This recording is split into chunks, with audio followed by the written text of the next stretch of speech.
Everybody. I wanted to talk a little bit about what I've been doing these last few months.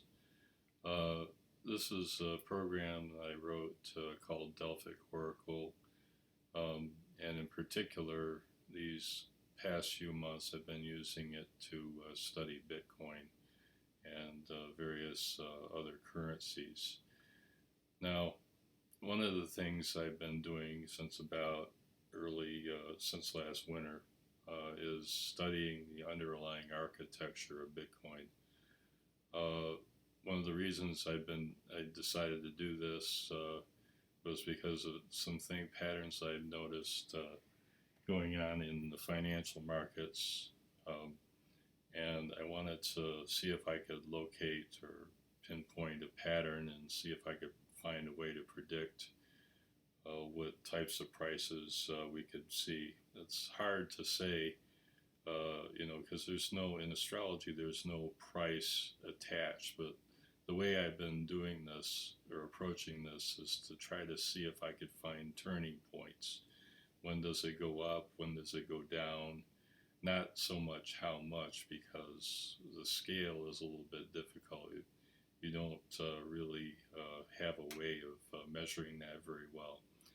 There was a theoretical idea by Vedius Valens that if I take, for example, zodiacal releasing or any time word system for that matter and find angular periods, then the winds of whatever the rulers are, if they happen to be of the same wind, then there could be a time when a lot is happening, that there's high activity or that it's prosperous or not necessarily prosperous, but within the context of zodiacal releasing and eminence and activity, the angular periods usually show the highest activity. So, in particular, what I've been looking at is to see if the angular periods were indicating increased trading, and if there are any price points, is there any repetition in the periods? If there was a downturn, was there previous downturn in previous levels or previous periods of the same level, and so on. And what I found is that there does seem to be a turning point, in particularly the Virgo and Pisces periods when they are reached usually indicate some sort of turning point, and I'll be showing this in a bit. But first I wanted to back up a little bit and talk a little bit about the cryptocurrency itself and the nature of it. I've been studying it for about the past 6 or 7 months, not as heavily during the winter. I really started going into this deeply, say around May or June, and looking into a book called Mastering Bitcoin by Andreas Antonopoulos. The code is really astonishing. One of the things about Bitcoin that makes it so unique, and one of the reasons why I think that the underlying technology, not necessarily Bitcoin, I mean Bitcoin is just a brand, I do think it's going to do what Andreas calls infrastructure inversion to the banking system. And the reason I think this is going to happen is because Satoshi Nakamoto, now this is not his real name, or she or whoever, this individual who used that as a pseudonym, or maybe it was a group of people, I don't know. This situation with Bitcoin being decentralized and in a way just not having to use central authority is one that is very interesting. Satoshi Nakamoto solved a very ancient problem known as the Byzantine generals problem. in it, it was a situation where you, for example, imagine that you've got a city and you have 4 armies on each side of the city, and there are 4 commanders, and you have you have to either all attack or all retreat at the same time. If one attacks and all the other retreat, that's worse than if none of them do, or if they all. It's important for them to be all on the same page. In the past, this was solved by using a central authority or a messenger, sending them to make sure that they were all doing the same thing, or checks and balances and power and so on. The reason this chart seems to speak to the issue of eliminating power is due to the fact that, well, for one thing, this chart starts at the beginning of the financial crisis, when things were going really bad. Tim Geithner was worried about shoring up derivatives and everything. All the equities markets were failing and everything. And so Pluto went into Capricorn right around that same time. And it represents this kind of trustless, the idea of trustless trading or commerce. Now, this is, I think, going to come to a head in the future, but I'm not. Let's back up a little bit. One of the things about Bitcoin is that it solves the issue of having a central authority. There is no central authority in Bitcoin. It gets rid of it. And it does that by having a direct point-to-point, peer-to-peer solution for trading without any sort of bank or any sort of intermediary in between. And that basically is eliminating Mercury in a sense. So I think it's very interesting when we look at the positions of Mercury in the charts that I'll be looking at to see what's going on in this regard, because that is a very important issue. Now, one of the things about Bitcoin is that this chart seems to represent basically all of the cryptocurrencies as well. They do have different inceptions. However, I don't think, we look at the price charts. I'm just going to give you an example here. Right now, Bitcoin's trading about 3,000, a little over. If we look at these various currencies here, we see that Litecoin or Ethereum and Litecoin, they seem to have a very similar. Now Ethereum's a little bit different, but if you look at Litecoin, Bitcoin, and various other currencies, you can see that there's a pretty similar pattern. For example, there was a big drop around middle of July, and we see that with Bitcoin, we see that with Litecoin. July, right there. So it wasn't as drastic with Litecoin. Litecoin was trading a much lighter level then anyway. And Ethereum's a little bit different, but again, if we go back to it, again, look at that. It reached its low point middle of July. So I don't look at this chart as being just the chart for Bitcoin. It's really kind of describing the whole situation that happened with the financial collapse and bailout of the banks, I think, and this is Satoshi Nakamoto's solution, is to get rid of that trust situation and go with something that doesn't require any trust, hence it's called trustless.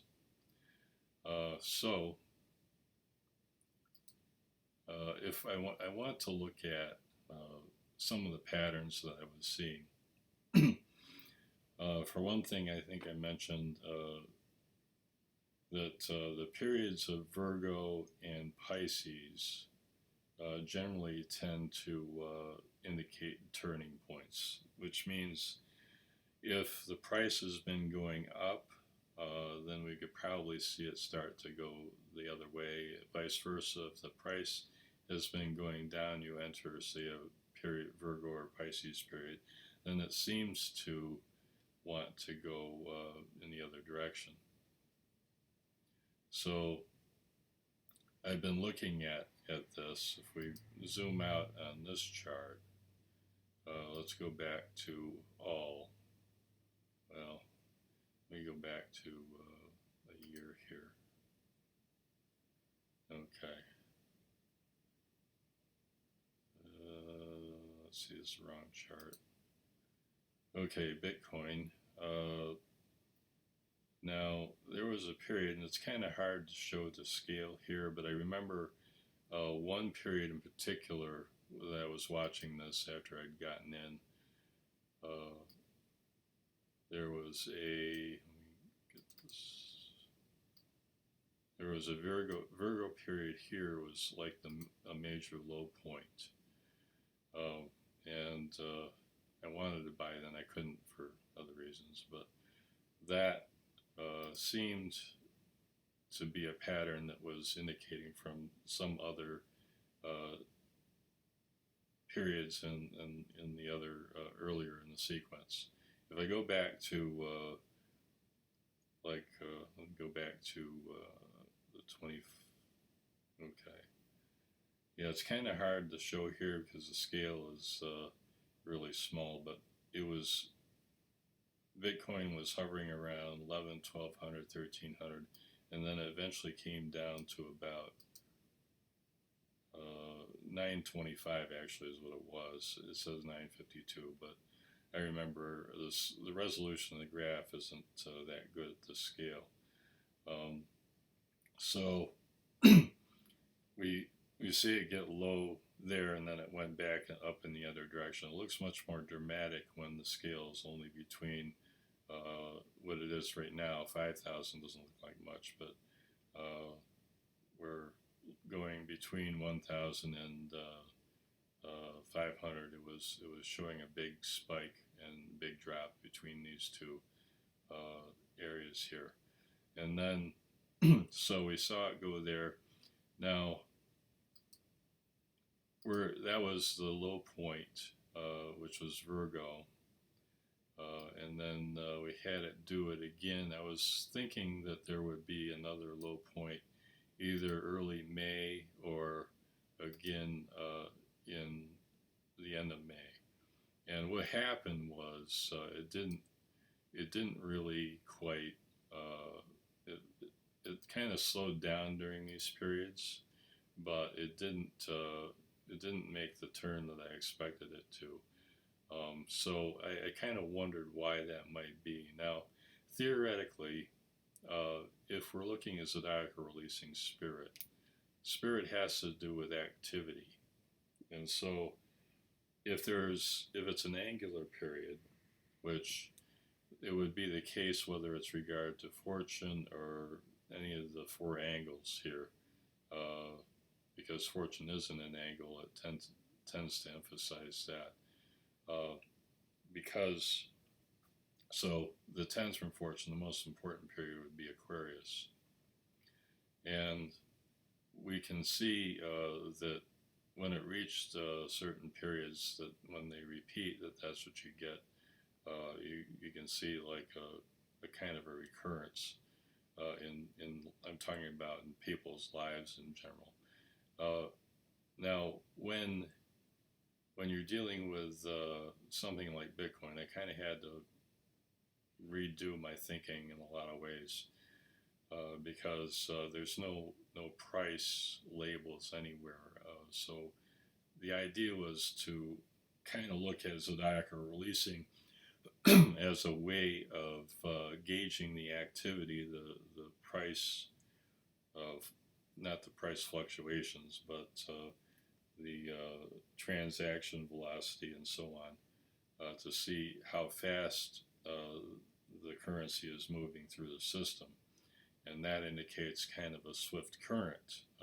And this corresponds to Schmidt's idea that the angular periods, or the planets that are of the same wind, generate a faster, more complete wind for getting somewhere quick.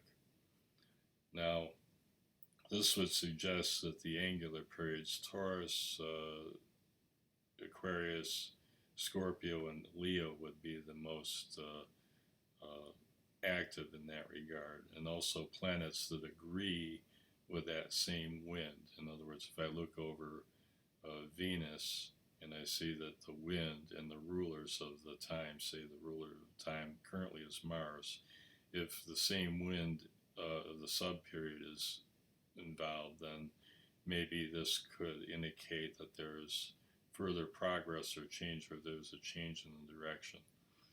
Now, the Virgo periods there didn't show much up in any trading because it just kind of fell flat.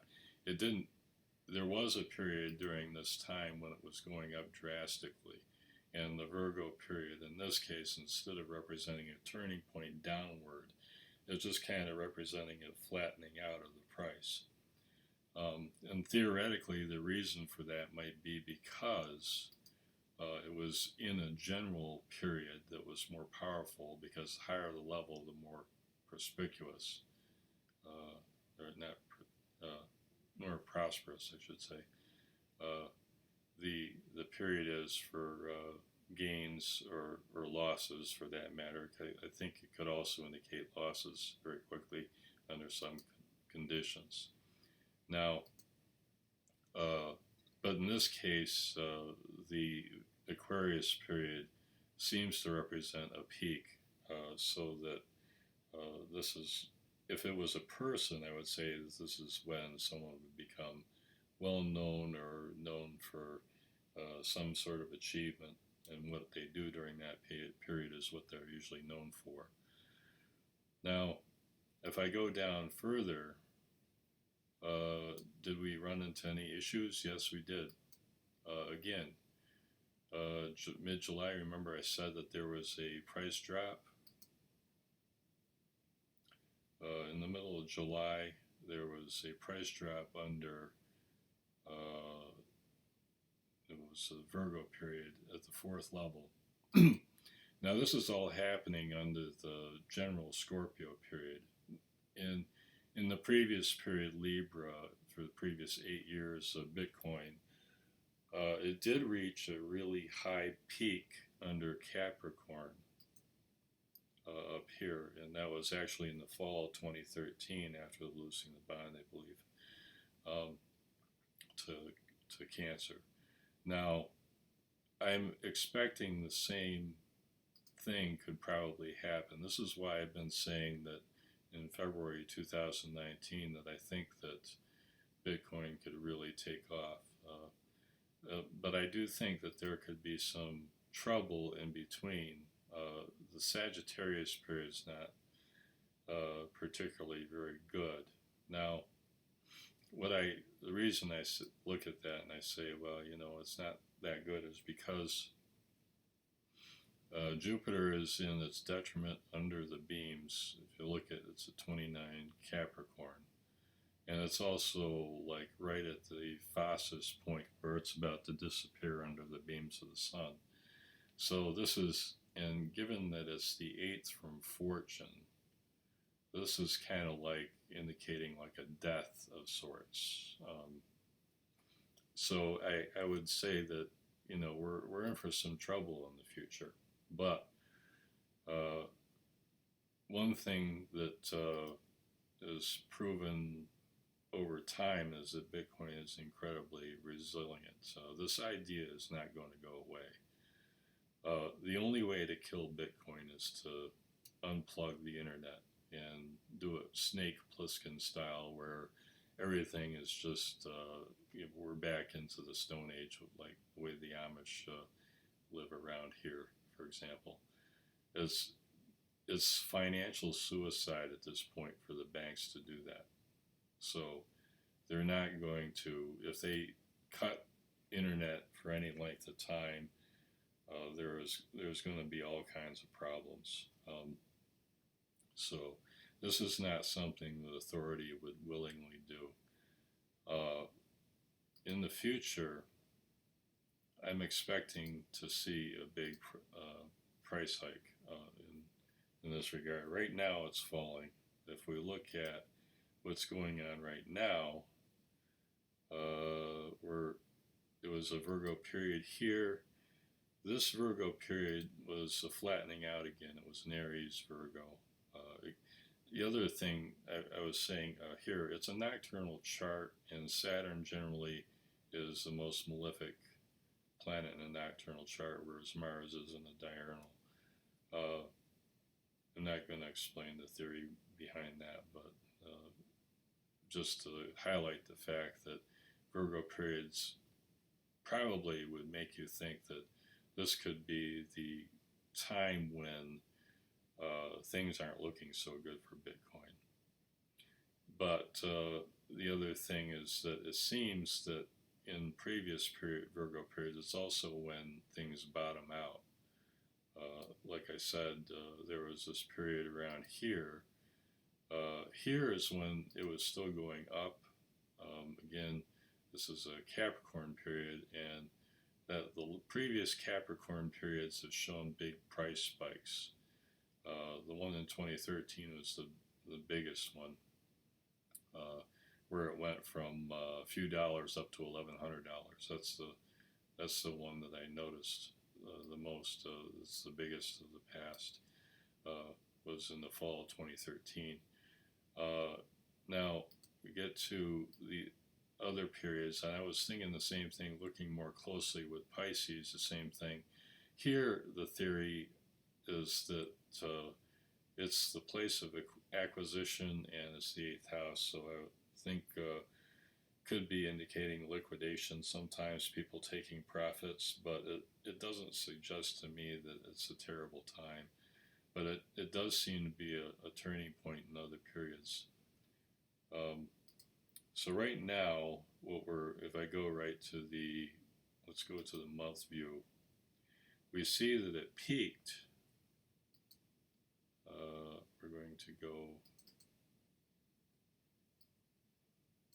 We're peaking under Taurus when it reached 5,000 under Taurus Cancer. If I double click, this was like a couple hours later, it was starting to fall, and nobody really thought much of it because it was the beginning of a long trend. So if I go into this chart here, I see it's around 4,900. Depending on where you were in the world, it was around 5,000. And then, so we look at, this is September 1st, and then it seems to bottom out a little bit around September 5th, which is the Cancer period. That's the 12th house. And then it starts to rebound a little bit when we get into Leo and so on. Then it starts to come down a little bit, starting around September 8th, I should say, which was the Leo period, actually. I missed that. So it's difficult. Again, we're in a kind of general angular period again. So, and then we hit this Virgo period, and now we're seeing this precipitous drop. This is going right off the chart there. We get to where it's holding around middle or low 4,000s, and then all of a sudden it just falls off a cliff. And so now under Scorpio periods, I've been finding that generally things go up. So, but we don't see a Scorpio period. It goes from there to Libra, and then it goes over to Gemini. So now this doesn't, look all that great either, but I would expect, and then we look at another Virgo period. This is where I'm expecting it to bottom out. We'll see if this pans out, but because it tops out right around here, and then it's going down and it's starting to do a precipitous drop, but I do think it's going to come to a bottom out somewhere between here and then start going up around early October. That would be the pattern that I've been seeing in the past. Now, what can we say about in the future farther along? Well, the previous periods, if I look at Sagittarius, again, looking at the theory, it doesn't look that good in terms of prices. So if you're going to get in, this probably would be some more opportunities in the future. However, it's probably going to be a rocky ride all the way through. I'm looking at 2019 as being the big breakout, because pretty consistently under, especially, and this is under previous Capricorn periods, there have been price spikes, and so I think that this is going to be an increase in a big way. It's also the beginning of the angular triad that is a peak, so I would think that Bitcoin is going to peak between 2019 and 2024. And who's to say when the exact high value or low value of this, but I do think that the price is going to go up. And when I say that, keep in mind, I'm not talking about Bitcoin. Bitcoin is a label. I'm talking about the underlying technology that this is going to probably start to really see inroads. You'll have a big price spike there, and then I think we'll start to see mainstream adoption in the early 2020s of some type of cryptocurrency. Whether wears a Bitcoin label or not, I have no idea. But this technology is definitely, it's extremely powerful. Now, one of the reasons I think this is going to take over is because centralized security is an oxymoron. You cannot have your keys all in one place and expect them to be secure. It's not going to work. I recommend, if you don't understand why, I would suggest that you Google Andreas Antonopoulos on a talk they did. It's called Bubble Boy versus Sewer Rat. It's an excellent description of what happens when you have all your keys in one place. It creates a giant honeypot for hackers to go in and raid everything. So as we had just recently with Equifax, 143 million Americans have been affected by that data breach, and it will make its way to the dark web, be sold, and a lot of people's lives are going to be ruined by this. So I think that there is going to be a period here where there's going to be a lot of chaos in the financial system. So what I would suggest to you is that what I'm doing is just holding, because in the future I'm just wondering if Social Security is going to even be there. Because there's just this financial system, the way it's set up with central authority, inevitably when you give people your money and you trust them, there comes a time when they just walk away with it. With Bitcoin, it is technically impossible to do that. Now, there's a caveat here. If you have your Bitcoin on an exchange like Poloniex or Coinbase, then yeah, you can end up getting doxxed. In fact, Mt. Gox was one of the first exchanges in Japan that did this and ran away with everybody's money because there was no regulation. So this is something you ought to be careful about. Anyway, in the future, this is what I'm expecting to happen.